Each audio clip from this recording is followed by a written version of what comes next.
کیا کبھی ایسا ہوتا ہے کہ آپ ریاضی یا سائنس پڑھیں اور مذہب سے جیسے دور ہوتے محسوس کریں؟ یہ خیال نیا نہیں ہے۔ جی، امام غزالی نے تو صدیوں پہلے اس آپ کہہ لیں نفسیاتی خطرے کو بھانپ لیا تھا۔ بالکل، وہ بتاتے ہیں کہ کیسے ایک بہت ذہین انسان بھی ان علوم کی ظاہری مضبوطی سے دھوکہ کھا سکتا ہے۔ فکر نامہ میں خوش آمدید۔ آج ہم امام غزالی کی زندگی کے ایک ایسے باب پر بات کر رہے ہیں، بڑا حیرت انگیز باب ہے۔ جی ہاں، جب وہ خود، جیسا انہوں نے اپنی کتاب المنقذ من الدلال یعنی گمراہی سے نجات میں لکھا ہے، تقریباً 2 مہینے تک گہرے شکوک و شبہات میں ڈوبے رہے۔ بالکل، وہ ایک طرح سے مکمل شکوک پرست اسکیپٹک بن گئے تھے۔ جی، یہ ان کی اپنی کہانی ہے کہ کیسے وہ علم اور یقین کی تلاش میں نکلے اور اس تاریکی میں جا گرے جس نے ان کے سارے عقیدے ہلا دیے، اور پھر وہاں سے نکلے کیسے۔ یہ ایک غیر معمولی سفر ہے، واقعی ہمیں دکھاتا ہے کہ علم کی پیاس کہاں تک لے جا سکتی ہے، اور اصل یقین جسے وہ سرٹیٹیوڈ کہتے ہیں، اس کی بنیاد آخر ہے کیا۔ اور آج بھی یہ باتیں اتنی ہی اہم ہیں۔ بہت زیادہ۔ تو تھوڑا سا بتائیں کہ یہ امام غزالی تھے کون، تاکہ سننے والوں کو اندازہ ہو۔ جی، ابو حامد الغزالی 11ویں صدی کے بہت بڑے آپ کہیں ستارے تھے۔ ایران کے شہر طوس میں پیدا ہوئے۔ اچھا۔ تعلیم نشاپور اور پھر بغداد میں جو اس وقت کی سب سے بڑے یونیورسٹی تھی نظامیہ، وہاں کے سب سے بڑے پروفیسر بنے۔ واہ، آج کی زبان میں کہیں تو ہارورڈ یا آکسفورڈ کے ٹاپ پروفیسر۔ بالکل ایسا ہی سمجھ لیں۔ علم، عزت، شہرت، سب کچھ تھا ان کے پاس۔ اور کتابیں بھی تو کمال کی لکھیں۔ احیاء علوم الدین تو آج تک پڑھی جاتی ہے۔ جی ہاں، اسلامی دنیا میں تو وہ ایک اتھارٹی ہیں، لیکن ان کی اصل کہانی اس مقام پر پہنچنے کے بعد شروع ہوتی ہے۔ اچھا، کیسے؟ ہوا یہ کہ تقریباً 36 سال کی عمر میں جب وہ بالکل اپنے عروج پر تھے، ان پر ایک عجیب ذہنی بحران آیا۔ ذہنی بحران؟ کس قسم کا؟ وہ ایک ایسی سچائی، ایک ایسے یقین کی تلاش میں نکل پڑے جس میں شک کا ذرہ برابر بھی شائبہ نہ ہو۔ یعنی 100% یقینی علم۔ بالکل۔ وہ خود مثال دیتے ہیں کہ یقین کیسا ہو، جیسے آپ کو پتا ہے کہ 10 3 سے زیادہ ہیں۔ اب کوئی جادوگر آئے، لکڑی کو سانپ بنا دے، کچھ بھی کر دے، آپ کا یہ علم نہ بدلے۔ اچھا۔ تو اس تلاش میں انہوں نے سب سے پہلے پرکھا ہماری بنیادوں کو، ہمارے حواس، دیکھنا، سننا، چھونا، کہ کیا ان پر بھروسہ کر سکتے ہیں؟ اور انہیں فوراً اندازہ ہو گیا کہ نہیں۔ کیوں؟ دیکھیں، ہمارے حواس ہمیں دھوکہ دیتے ہیں نا، جیسے سورج ہمیں کتنا چھوٹا سا نظر آتا ہے، ایک پلیٹ جتنا۔ ہاں، حالانکہ وہ زمین سے کئی گنا بڑا ہے۔ بالکل۔ یا جیسے سایہ ہمیں لگتا ہے رکا ہوا ہے، پر وہ تو ہل رہا ہوتا ہے ہر وقت۔ تو بھائی حواس پر تو پورا بھروسہ نہیں ہو سکتا۔ ٹھیک، حواس گئے تو پھر کیا بچا؟ عقل؟ جی، اگلا قدم تھا عقل۔ وہ باتیں جو ہمیں بالکل سامنے کی لگتی ہیں، جیسے 10 3 سے بڑا ہے، یا یہ کہ ایک چیز ایک ہی وقت میں ہو بھی اور نہ بھی ہو، یہ ناممکن ہے۔ یہ تو بہت پکی باتیں لگتی ہیں، ان میں کیا شک؟ یہی تو کمال ہے۔ امام غزالی کو یہاں بھی شک نے آ گھیرا۔ انہیں خیال آیا کہ بھئی جیسے عقل نے آ کر حواس کی غلطیاں پکڑ لیں، ہاں، کیا پتا عقل سے بھی اوپر کوئی اور چیز ہو، کوئی اور حالت ہو، جو کل کو آ کر عقل کی ان یقینی باتوں کو غلط ثابت کر دے۔ انہوں نے نیند کی مثال دی۔ خواب میں ہم کیسی کیسی چیزیں دیکھتے ہیں اور بالکل سچی لگ رہی ہوتی ہیں۔ جی بالکل۔ آنکھ کھلتی ہے تو پتہ چلتا ہے ارے وہ تو سب وہم تھا۔ تو کیا پتا ہماری یہ جاگتی ہوئی زندگی بھی کسی اور اونچی حالت کے مقابلے میں ایک خواب ہی ہو۔ اللہ اکبر، یہ تو انسان کو کہیں کا نہیں چھوڑتی یہ سوچ۔ بالکل، اور انہوں نے اس کو قرآن کی آیت سے بھی جوڑا، فَكَشَفْنَا عَنْكَ غِطَاءَكَ فَبَصَرُكَ الْيَوْمَ حَدِيدٌ، کہ آج ہم نے تیرا پردہ ہٹا دیا تو تیری نگاہ تیز ہے۔ اور وہ حدیث بھی کہ الناس نیام فاذا ماتوا انتبہوا، لوگ سوئے ہیں، مریں گے تو جاگیں گے۔ جی، شاید موت کے بعد یا جو صوفیہ کو خاص روحانی تجربات ہوتے ہیں، ان میں حقیقت کچھ اور ہی نظر آتی ہو۔ یہ تو بہت ہی تکلیف دہ حالت ہوگی۔ یقیناً، لیکن دلچسپ بات یہ ہے کہ وہ کہتے ہیں اس سے نجات مجھے کسی دلیل سے نہیں ملی۔ اچھا، تو پھر کیسے؟ کہتے ہیں اللہ کی طرف سے ایک نور میرے دل میں ڈالا گیا، بس اچانک جیسے اندھیرے میں روشنی آ جائے۔ اللہ کا فضل۔ جی، انہوں نے نبی کریم صلی اللہ علیہ وسلم کے قول کا حوالہ دیا کہ اللہ جس کی ہدایت چاہتا ہے اس کا سینہ اسلام کے لیے کھول دیتا ہے۔ وہ کہتے ہیں یہ وہی قلبی روشنی تھی۔ تو اس بحران سے نکلنے کے بعد پھر کیا راستہ اختیار کیا انہوں نے؟ اب ایک نیا سفر شروع ہوا۔ انہوں نے کہا اچھا اب میں ان تمام گروہوں کو گہرائی سے دیکھوں گا جو کہتے ہیں کہ سچائی ہمارے پاس ہے۔ کون کون سے گروہ تھے اس وقت؟ بنیادی طور پر انہوں نے 4 بڑے راستوں کا ذکر کیا ہے۔ ایک تو تھے علم کلام والے یعنی تھیولوجنز جو عقلی دلائل سے عقائد ثابت کرتے تھے۔ دوسرے فلسفی جو خالص عقل اور منطق کو ہی سب کچھ مانتے تھے۔ ٹھیک۔ تیسرے باطنیہ جو کہتے تھے سچائی صرف امام معصوم سے ملتی ہے، عام عقل سے نہیں۔ اچھا۔ اور چوتھے صوفیہ جن کا دعویٰ تھا کہ اصلی علم دل کی صفائی اور روحانی تجربے سے ملتا ہے۔ اور انہوں نے ان سب کا مطالعہ کیا؟ جی ہاں، اور کمال یہ تھا کہ کسی کو رد کرنے سے پہلے اسے پوری طرح سمجھتے تھے، یہاں تک کہ ان کے ماہر سے بھی زیادہ گہرائی میں جا کر۔ یہ بڑی بات ہے، علمی دیانت۔ بالکل، وہ کہتے تھے سمجھے بغیر رد کرنا تو اندھیرے میں تیر چلانا ہے۔ فلسفے پر تو انہوں نے خاص طور پر بہت محنت کی۔ 2 سال ان کی کتابیں پڑھیں، 1 سال ان پر غور۔ اور اسی محنت کا نتیجہ تھی وہ کتاب تحفظ الفلاسفہ، فلسفیوں کی خود فریبی۔ جی بالکل، اس میں انہوں نے فلسفیوں خاص طور پر ارسطو اور اس کے جو مسلمان پیروکار تھے جیسے ابن سینا، فارابی، ان کے 20 ایسے نظریات پر تنقید کی جو انہیں اسلام سے ٹکراتے ہوئے لگے۔ 20 نکات، ان میں سے کون سے زیادہ اہم تھے؟ 3 نکات کو تو انہوں نے کہا کہ یہ صریحاً کفر ہیں، یعنی اسلام کے بنیادی عقیدوں کے بالکل خلاف۔ وہ کون سے تھے؟ پہلا، یہ کہ جسمانی قیامت نہیں ہوگی۔ فلسفی کہتے تھے مرنے کے بعد بس روح کو سزا جزا ملے گی، جسم دوبارہ نہیں اٹھے گا، جو قرآن کے خلاف ہے۔ بالکل۔ دوسرا، یہ کہ خدا کو صرف کلیات یعنی بڑی بڑی جنرل باتوں کا علم ہے، ہر چھوٹی چھوٹی چیز، ہر جزئی بات کا نہیں پتا۔ یہ بھی قرآن کے خلاف ہے کہ ذرہ برابر چیز بھی اس سے چھپی نہیں۔ جی، اور تیسرا یہ کہ یہ کائنات ہمیشہ سے ہے اور ہمیشہ رہے گی، ازلی اور ابدی ہے، اسے خدا نے کسی وقت میں بنایا نہیں، یعنی تخلیق کا انکار۔ ایک طرح سے تو یہ 3 باتیں انہیں بالکل ناقابل قبول تھیں۔ اور باقی 17؟ باقی 17 کو انہوں نے بدعت کہا، یعنی گمراہی ہیں، غلط ہیں، لیکن شاید اسلام سے خارج نہ کریں، جیسے خدا کی صفات کی وہ تشریحات کرتے تھے۔ اچھا، یہ تو ہوئی فلسفے کے ان پہلوؤں پر بات جو مذہب سے براہ راست ٹکراتے ہیں، لیکن کیا وہ سائنس، ریاضی، منطق، ان چیزوں کے بھی خلاف تھے؟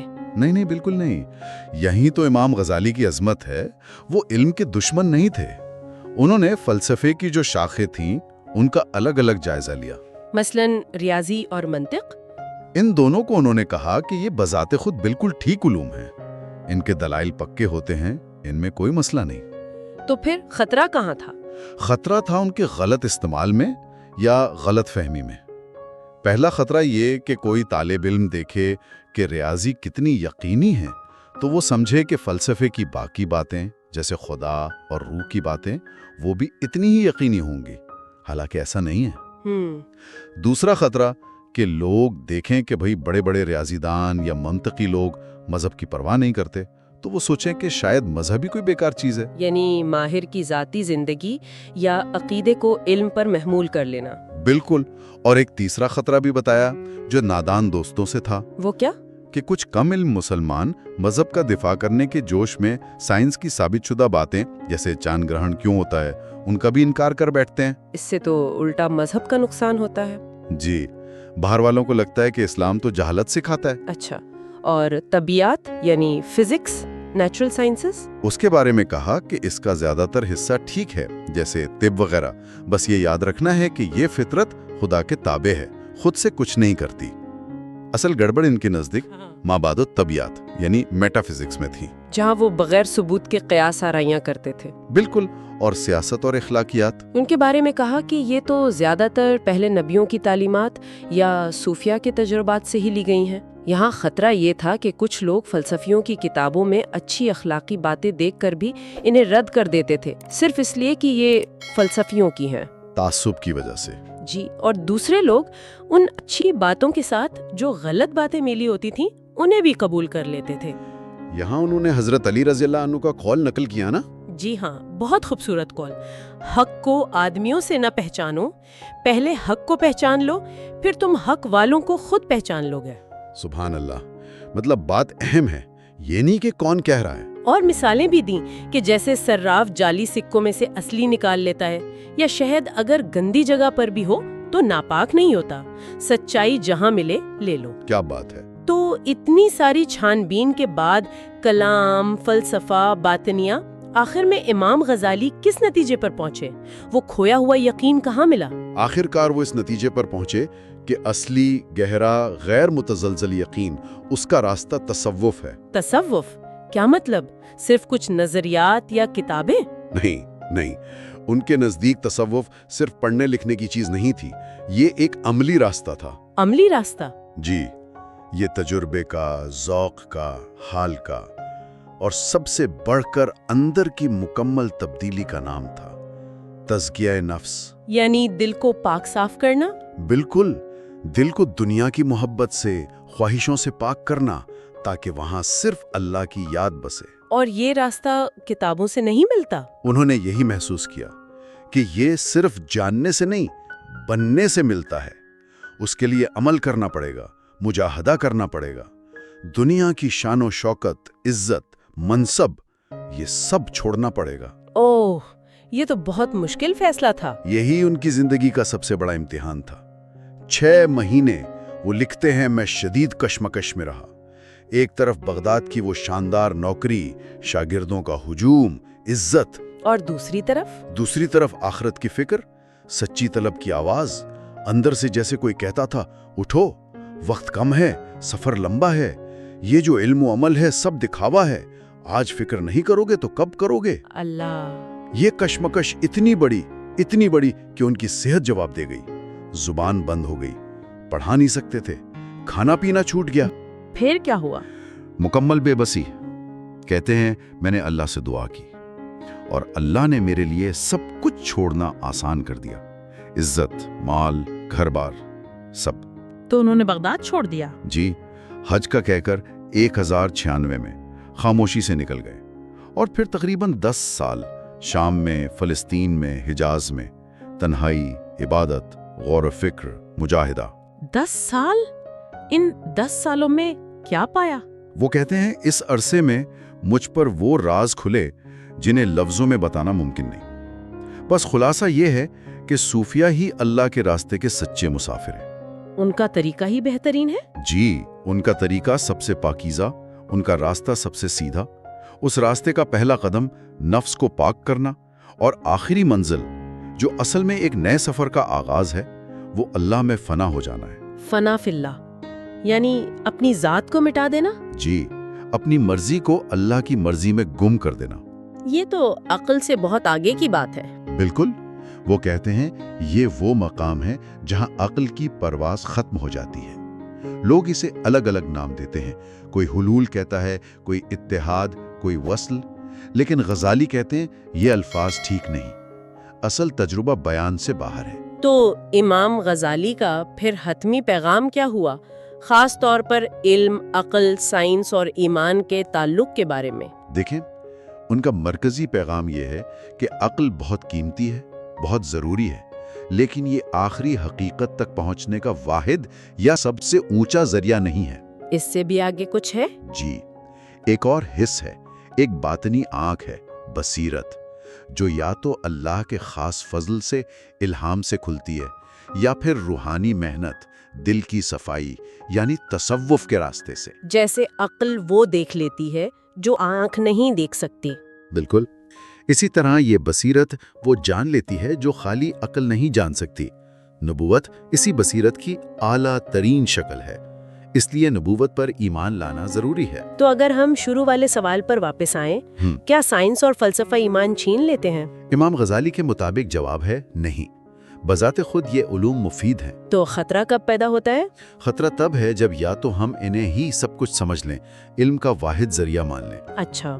یا پھر جب ہم ان علوم کے ماہرین کو دیکھیں کہ وہ دین پر نہیں چل رہے، تو ہم غلطی سے سمجھ لیں کہ شاید یہ علم ہی دین کے خلاف ہے، یا دین ہی کوئی کمزور چیز ہے۔ یعنی علم اور عالم کے عمل کو الگ الگ دیکھنا چاہیے۔ جی، حقیقی علم اور یقین کے لیے عقل اور دل، دلیل اور تجربہ، دونوں کا ساتھ چلنا ضروری ہے۔ امام غزالی کی یہ کہانی ہمیں بھی دعوت دیتی ہے کہ ہم اپنے شک، اپنے ایمان، اپنے دل کی حالت پر غور کریں۔ یقین کا راستہ صرف دماغ سے نہیں جاتا، دل کی صفائی سے بھی گزرتا ہے۔ بالکل۔ آج ہم نے امام غزالی کے اس حیرت انگیز سفر کو دیکھا، شک کی اندھیری وادیوں سے یقین کی روشن منزلوں تک کا سفر۔ جی، ایک غیر معمولی سفر۔ انہوں نے عقل، سائنس، فلسفی کو رد نہیں کیا، بلکہ ان کی حدیں بتائیں اور کہا کہ آخری سچائی کا دروازہ دل کی صفائی اور روحانی تجربے سے کھلتا ہے۔ جی ہاں، اور ان کے نزدیک اس اصلی علم کی نشانی کیا ہے؟ نشانی یہ ہے کہ وہ انسان میں اللہ کا ڈر پیدا کرتا ہے، اللہ کی محبت پیدا کرتا ہے، گناہوں سے روکتا ہے۔ بالکل، اور اگر غلطی ہو بھی جائے تو فوراً توبہ کی طرف لاتا ہے۔ یہ صرف معلومات جمع کرنا نہیں ہے، یہ کردار کی تبدیلی ہے۔ تو یہ ہم سب کے لیے سوچنے کی بات ہے کہ جو علم ہم حاصل کر رہے ہیں وہ ہمارے اندر کیا بدل رہا ہے۔ ہمارے عمل پر، ہماری روح پر، اللہ کے ساتھ ہمارے تعلق پر اس کا کیا اثر ہو رہا ہے؟ کیا وہ ہمیں قریب لا رہا ہے یا انجانے میں کہیں دور تو نہیں لے جا رہا؟ بہت اہم سوال ہے۔ اللہ ہمیں ان لوگوں میں شامل کرے جنہیں وہ سیدھے راستے کی ہدایت دیتا ہے، جن کے دلوں کو وہ اپنی یاد کی ایسی تڑپ دیتا ہے کہ وہ اسے کبھی نہ بھولیں، اور جنہیں وہ ہر میل کچیل سے پاک کرتا ہے تاکہ ان میں صرف وہی باقی رہے۔ آمین۔ آمین ثم آمین۔